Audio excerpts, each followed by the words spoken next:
जरा सोचिए, एक ऐसे आइडिया के बारे में जो इतना ताकतवर हो कि सदियों पुराने साम्राज्यों को उखाड़ फेंके और उनकी राख से बिल्कुल नए देश बना दे। 19वीं सदी में यूरोप में ठीक यही हुआ, और इस जबरदस्त आइडिया का नाम था राष्ट्रवाद। मतलब ये सिर्फ एक शब्द नहीं था, ये तो वो चिंगारी थी जिसने पूरे के पूरे महाद्वीप में आग लगा दी। तो चलिए आज इसी आग के सफर को समझते हैं।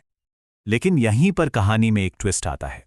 आज़ादी और भाईचारे का जो सपना था वो आखिर खून खराबे और जंग का सबब कैसे बन गया? यही वो बड़ा सवाल है जिसका जवाब हम इस पूरे सफर में ढूंढने की कोशिश करेंगे। तो चलिए कहानी की शुरुआत करते हैं एक बहुत ही खूबसूरत सपने से, क्योंकि हर बड़ी क्रांति की शुरुआत कहीं न कहीं एक सपने से ही तो होती है। राष्ट्रवाद भी शुरुआत में एक आदर्श था, एक बेहतर दुनिया की एक उम्मीद। साल था 1848, जब यूरोप के ज्यादातर हिस्सों पर राजाओं का राज था। तब फ्रेडरिक सोरियू नाम के एक फ्रांसीसी कलाकार ने एक बहुत ही हिम्मत वाला सपना देखा। उन्होंने एक ऐसी दुनिया की तस्वीर बनाई जो लोकतांत्रिक और सामाजिक गणराज्यों से बनी हो। यह सिर्फ एक पेंटिंग नहीं थी, उस जमाने के हिसाब से ये एक बगावत थी, भविष्य की एक सुनहरी झलक। सोरियू की ये मशहूर पेंटिंग उनके सपने की पूरी कहानी कहती है। जरा देखिए कैसे यूरोप और अमेरिका के लोग सब एक साथ मिलकर स्वतंत्रता की देवी की तरफ बढ़ रहे हैं। और ये कोई आम मूर्ति नहीं है, इसके एक हाथ में है ज्ञान की मशाल जो अज्ञान के अंधेरे को मिटाने का सिंबल है, और दूसरे हाथ में है इंसानी अधिकारों का चार्टर, वो अधिकार जो राजा नहीं बल्कि हर इंसान को जन्म से मिलते हैं। और नीचे जमीन पर देखिए, राजाओं के टूटे हुए ताज और सिंहासन बिखरे पड़े हैं। मैसेज बिल्कुल साफ है, तानाशाही का दौर अब खत्म हो रहा है। हर देश का अपना अलग झंडा है, अपनी पहचान है, लेकिन वो सब एक साथ हैं। और ऊपर आसमान से देवता भी इस भाईचारे को अपना आशीर्वाद दे रहे हैं। वाकई एक आदर्श दुनिया का सपना। तो इन सब आंदोलनों का आखिर मकसद क्या था? मकसद था राष्ट्र राज्य बनाना। अब सवाल उठता है, ये राष्ट्र राज्य आखिर है क्या चीज? देखिए, इसको ऐसे समझते हैं, पहले क्या होता था? देश मतलब राजा की प्रॉपर्टी। एक राजा गया, दूसरा आया, बस देश का मालिक बदल गया, है ना? लेकिन राष्ट्र राज्य का कॉन्सेप्ट बिल्कुल अलग था।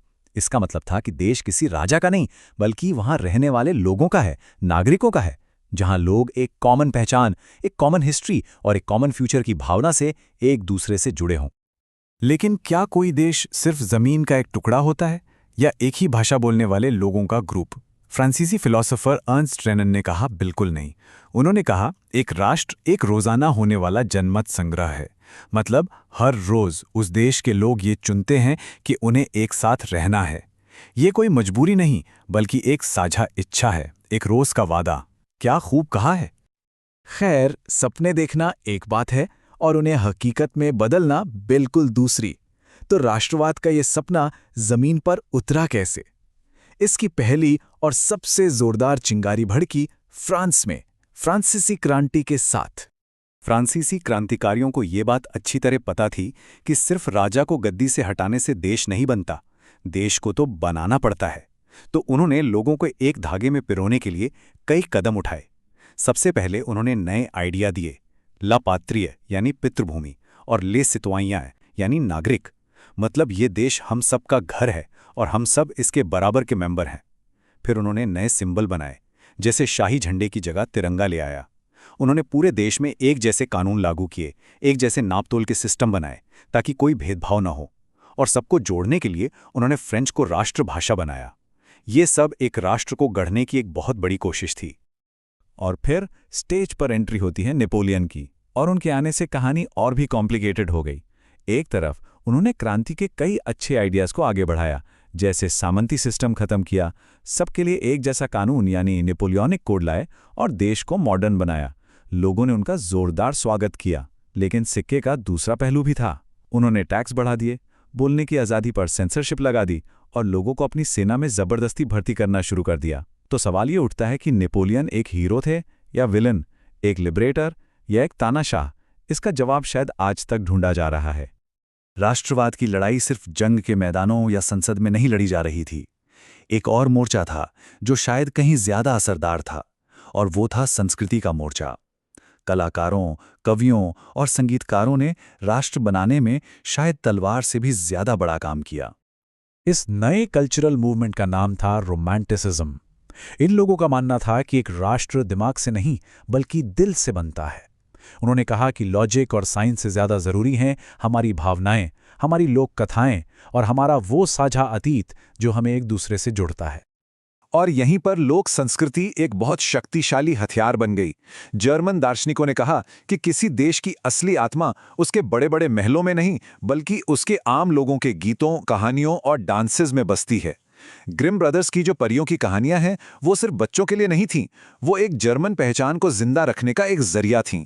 जब पोलैंड पर रूस का कब्जा था तो वहां के लोगों ने अपने लोक नृत्यों और अपनी भाषा को अपनी आज़ादी का सिंबल बना लिया। सोचिए, संगीत और भाषा ताकतवर सेनाओं के खिलाफ प्रतिरोध के हथियार बन गए थे। लेकिन 1848 में ये खूबसूरत सपना एक तरह से टूट गया।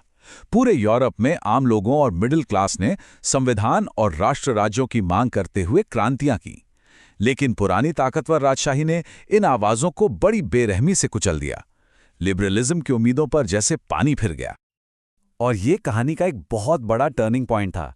राजाओं और कंजर्वेटिव नेताओं ने देखा कि राष्ट्रवाद में कितनी जबरदस्त ताकत है।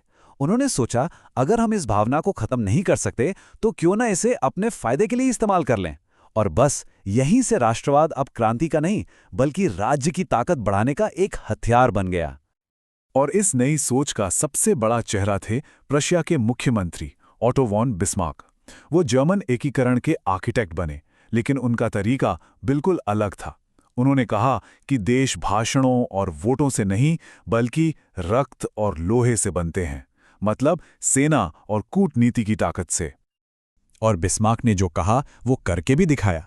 सोचिए, सिर्फ 7 साल के अंदर उन्होंने 1 नहीं, 2 नहीं, 3 बड़े युद्ध लड़े और जीते भी। डेनमार्क, ऑस्ट्रिया और फ्रांस के खिलाफ।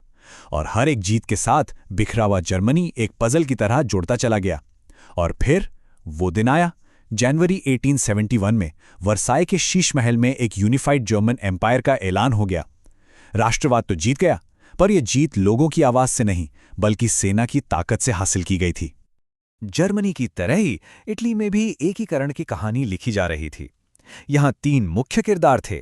मुख्यमंत्री कैवूर, जो कूटनीति का खेल खेल रहे थे, क्रांतिकारी गैरिबाल्डी, जिन्होंने अपनी सेना के साथ दक्षिण को आजाद कराया, और राजा विक्टर इमैनुएल द्वितीय, जो आखिर में संयुक्त इटली के बादशाह बने। लेकिन सबसे दिलचस्प बात यह है कि जिस इटली के नाम पर यह सब हो रहा था उसके बारे में कई आम किसानों को कुछ पता ही नहीं था। उनके लिए तो ये बस राजाओं की लड़ाई थी, राष्ट्र का सपना नहीं। और अब हम इस कहानी के आखिरी और सबसे खतरनाक हिस्से में पहुंचते हैं। एक ऐसा दौर जहां राष्ट्रवाद का सपना एक भयानक दुस्वप्न में बदलने वाला था। 19वीं सदी के खत्म होते होते राष्ट्रवाद का चेहरा बिल्कुल बदल चुका था। जो विचार कभी भाईचारे और आज़ादी की बात करता था, अब वो हम बनाम वो की एक छोटी सोच में बदल गया। राष्ट्रवादी समूह अपने देश को सबसे बेहतर और बाकियों को अपना दुश्मन समझने लगे, और बड़ी यूरोपीय ताकतों ने इस नफरत की आग को अपने साम्राज्य फैलाने के लिए इस्तेमाल करना शुरू कर दिया। इस नए और खतरनाक राष्ट्रवाद का ज्वालामुखी बना बाल्कन क्षेत्र, जिसे यूरोप का पाउडर केग यानी बारूद खाना भी कहा जाता था। यहाँ कई अलग अलग जातियां रहती थीं जो कमजोर पड़ते ओटोमन साम्राज्य से आज़ादी चाहती थी। लेकिन प्रॉब्लम ये थी कि ये नए देश आज़ादी के बाद एक दूसरे से ही जलने और लड़ने लगे। हर कोई ज्यादा जमीन चाहता था, और इस सुलगती हुई आग में रूस, जर्मनी और ब्रिटेन जैसी बड़ी ताकतों ने अपने फायदे के लिए और घी डालना शुरू कर दिया। ये बारूद का ढेर बस एक चिंगारी का इंतजार कर रहा था। ये चार्ट दिखाता है कि कैसे हालात तेजी से बिगड़ते गए।